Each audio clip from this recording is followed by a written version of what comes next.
Je suis arrivé en 49, mais c'est-à-dire j'étais à Saint-Hilaire avant. J'ai débuté à Saint-Hilaire le 11 janvier 1944, pendant la guerre. Et ensuite, c'était l'éducation surveillée là-bas. Là-bas, c'était des jeunes qui étaient de 15-20 ans, et puis après, là, on tombait avec des adultes, et puis des perpètes et des condamnés pas des condamnés à mort, mais parce qu'ils étaient perpètes là. Mais c'était des grosses peines ici. C'était vraiment différent.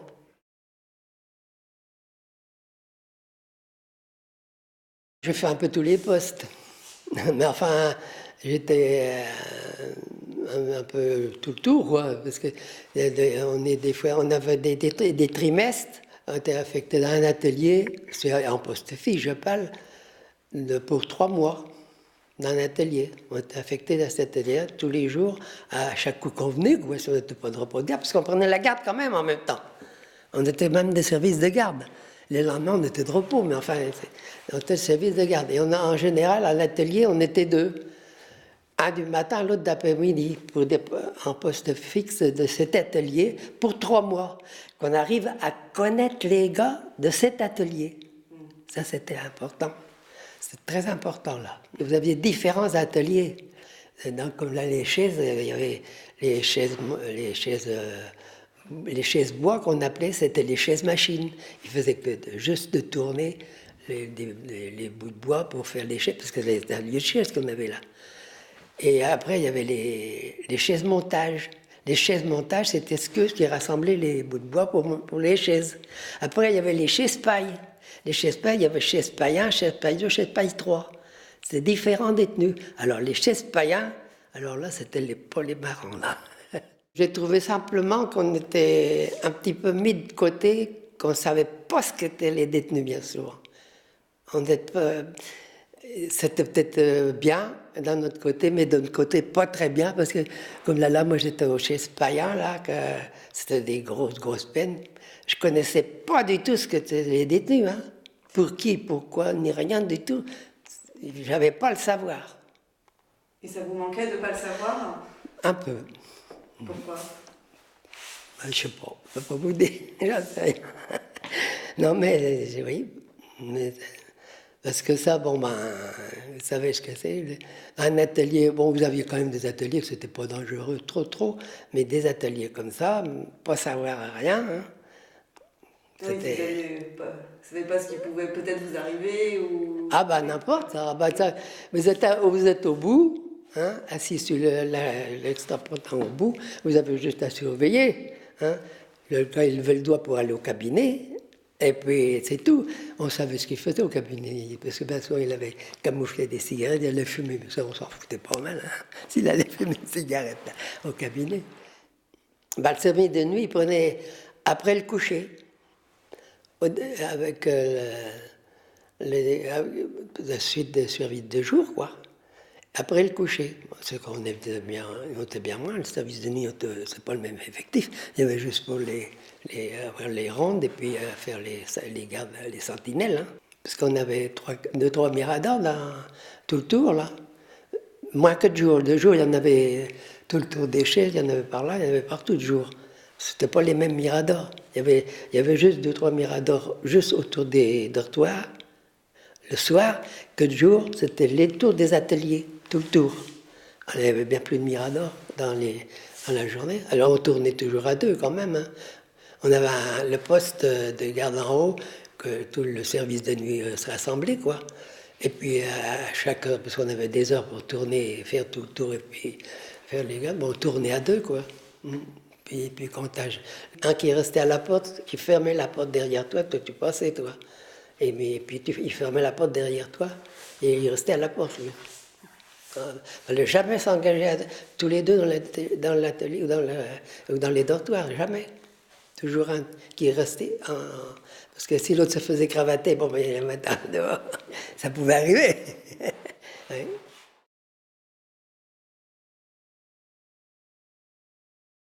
Le matin, réveil à 7 heures.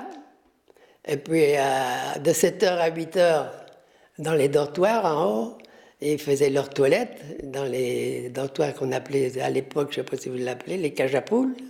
Ouais, vous le saviez. Alors, ils faisaient leurs toilettes. Nous, on comptait tous les machins au lever, quoi. Et après, à la descente aussi. Et puis, à 8 heures, ils descendaient pour aller donc au réfectoire, au petit déjeuner. Et après le petit déjeuner, alors là, direction l'atelier, de 9 heures jusqu'à midi. Et puis après, il revenait au réfectoire pendant 2 heures, enfin une heure environ, parce qu'après, je vous dis, il sortait dans la cour pour se promener pendant 1 heure, et à 2 heures, atelier, jusqu'à 6 heures. Et à partir de 6 heures, retour. Mais il fallait qu'on les compte et puis qu'on les fouille à chaque mouvement. Hein. Et retour au réfectoire, on défilait partout, de chaque côté, parce qu'il y en avait d'un côté, il y en avait d'autres, il y en avait dans tout le tour de l'abbaye. Hein. Le retour au réfectoire, et tant tout le monde était rentré au réfectoire, dans le déjeuner, le dîner le soir, et puis le soir, bon, après le dîner, il y avait une cloche qui sonnait. Et comment que la cloche sonnait, après le dîner, ils avaient le droit de fumer. À partir de ce minute, ils avaient le droit de fumer jusqu'à, je ne m'en souviens pas, jusqu'à 7 heures, je ne sais pas, juste à peine.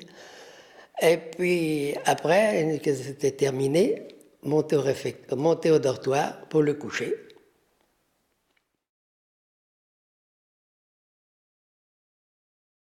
Il était assis à chaque place, soit à palier ou si c'était au tournage d'un atelier, à leur place, chacun leur place, et puis c'était comme ça, il n'avait plus à bouger, ni discuter, ni rien. Boulot, et c'était tout. Et puis, si vous voulez aller au cabinet, il levait le doigt pour aller au cabinet, s'il vous plaît, puis s'il vous plaît, merci, bon, ben allez-y. Voilà. C'était très strict. Ah, c'était strict, mais il fallait. Maintenant j'en sais rien, mais il fallait. C'est-à-dire que, je vais dire, c'était une maison centrale, c'était pas comme une maison d'arrêt déjà. Il fallait tout ce qu'il savait, ce qu'il avait fait, il faut qu'il marche droit, hein, et puis c'est tout. Hein.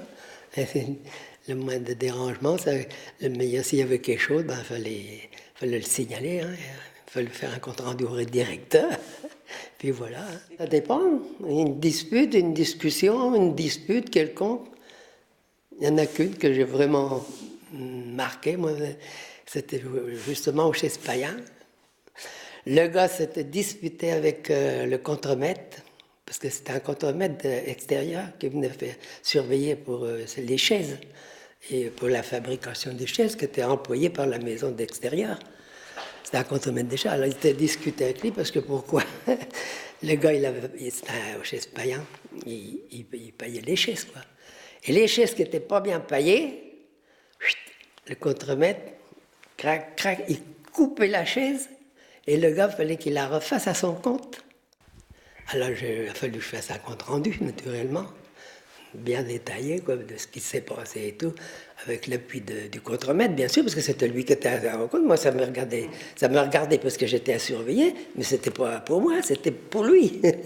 Alors automatiquement, lui, fallait qu'il approuve le rapport que j'allais faire. Alors ce rapport, il montait naturellement au bureau du chef et au directeur. Et après, quelques jours après, il passait au prétoire. Et le prétoire, il se passait au mitard là-bas. Vous savez où était le mitard, non? Alors il se passait là-bas. Et puis donc, suivant le rapport qu'il y avait devant le directeur, et il lisait ce qu'il avait sur le rapport, ce que j'avais fait, moi. Alors, suivant le rapport, soit il avait 8 jours de pénitence, ou 15 jours, ou n'importe. Mais en général, le directeur, il pouvait mettre beaucoup, dire que 8 jours. Et si c'était vraiment grave ou plus, il faut que ça monte au régional. Et c'est le régional qui augmentait la sauce ou pas, ça dépendait. Et là, le régional, il l'avait augmenté de 8 jours la sauce. Il l'avait augmenté au lieu de 8 jours, il l'avait mis à 15 jours. un gars qui se tenait bien pendant son durée au bout d'un an, 2 ans ou 3 ans, ça dépend, qui se tenait bien, bon, mais qui n'avait jamais rien eu. Alors là, il avait un galon et ça le permettait d'avoir autre chose qu'un gars qui ne pouvait pas. Et ça le permettait, c'est ce que je vous disais tout à l'heure, d'aller dans une cour et faire avoir des jeux et tout, que dans l'autre, rien du tout. Il fallait qu'il marchait tout le tour avec le pote condensé. C'est-à-dire qu'il y avait des différences entre les prisonniers? Ah, il y avait des différences, oui. Mais dans le travail, ils étaient tous pareils. Et dès que ça soit galonné ou non galonné, il n'y a qu'ici que ça changeait. Dans les cours, pour la question ils avaient le droit de fumer et tout ça, que là, les non galonnés, ils ne pouvaient pas fumer, il fallait qu'ils tournent dans la cour. Le dimanche, c'est pour ça que les galonnés étaient favorisés de ce côté-là, parce qu'ils étaient dans la cour toute la journée de l'autre côté à faire des jeux ou n'importe quoi, que les autres, rien du tout. C'est ça la différence qu'il y avait entre ces deux parties. Si vous êtes droit, eh ben, vous êtes respecté, puis toujours vous voyez les détenus en plus. Ça, c'est intéressant, parce que j'en voyais des fois, ils se tutoyaient comme si ça avait été son camarade et compagnie.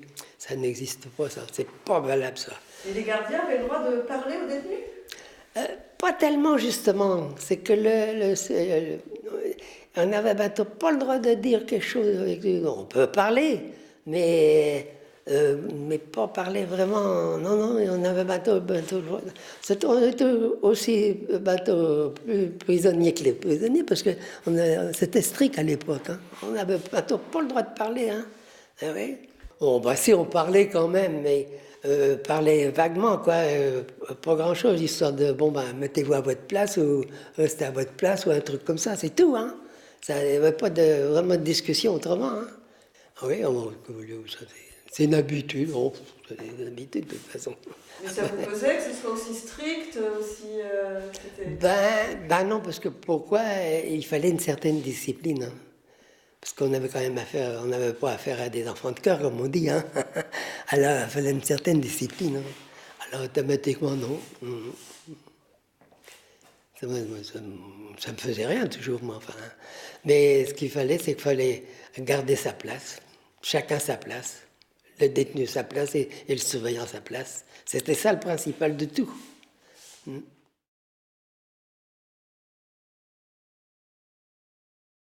J'étais à l'atelier de tissage le matin et ça s'est passé l'après-midi. Alors, qu'est-ce qui s'est passé? Oh, bon, vous allez bien me le rappeler. Ça, oui. Ça s'est passé que moi, j'étais pas là. J'étais sur Saint-Germain, environ Binet des haricots, moi, à ce moment-là. La sirène a sonné et quand la sirène sonnait, il fallait revenir aussitôt. Dans l'atelier de tissage, il y avait 2 surveillants parce que c'était des travées. Et puis, il y avait un d'un côté, l'autre de l'autre. Alors, on surveillait les trucs qui passaient, parce que c'est les métiers de tissage, quoi. Et puis, il y avait c'était la laine qui revenait de la filature pour faire des couvertures. Alors là, et puis il y avait les machins de refroidissement de vapeur et tout ça, pour passer la laine dedans. Alors, il y avait un surveillant, les deux, je sais pas, et enfin, peut-être les deux y ont passé. Et ça va voir qu'est-ce qui se passait par là, parce qu'ils s'étaient disputés déjà avec des détenus, c'est ceux-là, parce qu'ils voulaient s'évader, mais qu'ils n'avaient pas de confiance. Et hop, ils les avaient mis dans le frigo, où ils mettaient la laine, là, pour heureusement qu'il n'avait pas allumé la vapeur.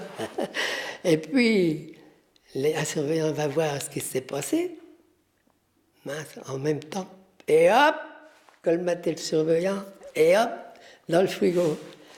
Le deuxième, il va voir pareil.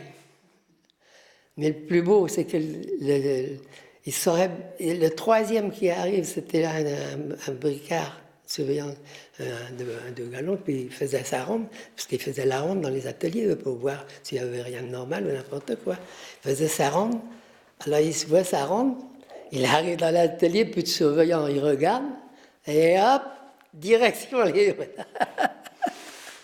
Tous les trois dans le fou, dans la machine à vapeur. Là. Heureusement qu'ils ne l'ont pas allumé, parce que s'il y avait eu de la vapeur, il aurait étouffé. Non. Et puis, ils sont habillés dans les surveillants de détenus, et c'est là qu'ils l'ont sorti avec, dehors, avec les clés et les habits de surveillants. C'est comme ça que ça s'est passé. Et le Damen, il était un peu gros. Puis il était infirme un peu, il avait les doigts coupés. C'était un ancien boucher, ça. Il s'était coupé les doigts et tout. Il ne pouvait pas s'habiller dans le surveillant. Ben, il l'avait emmené de chaque côté, et puis arrivé à la sentinelle. Il m'a dit à la sentinelle, là, tiens, il y a le chef qui veut vous voir. Il croyait que c'était un surveillant, il s'apprête à descendre, et il tire la sentinelle, et hop, il colmate la sentinelle, et c'est là qu'ils ont descendu par le mur. Et puis après, ben, ça a duré un certain temps. Moi, je suis arrivé, j'avais une juva à l'époque. J'ai arrivé avec ma juva.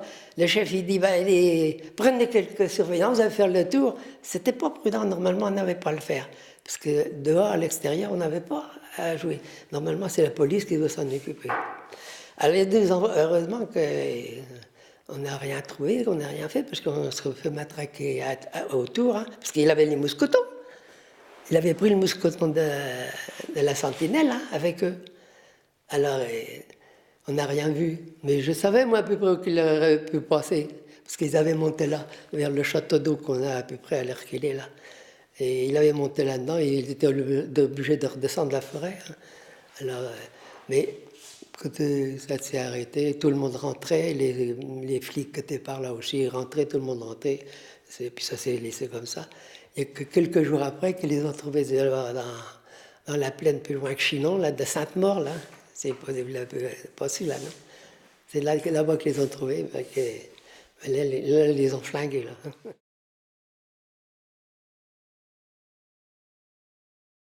En 63, on a tous foutu le camp. Direction Fresnes. Vous aviez été prévenu, enfin, comment ça s'est passé l'annonce? Ah oui, oui, on était prévenus longtemps à l'avance. Hein. On était à même de faire des demandes avant. On était prévenus, il y avait déjà peut-être pas 6 mois, mais peut-être un de plus. Mais quand on fait des demandes, qu'ils sont en allés ailleurs. Il y en a qui ont parti sur l'île de Ré, d'autres sur Fontenay-le-Comte, d'autres sur d'autres boîtes ailleurs. Hein. Il y en a qui ont fait des demandes. Moi, j'en avais pas fait. On n'avait pas fait automatiquement quand arrivait le dernier jour, il fallait partir. Où qui vous envoyait.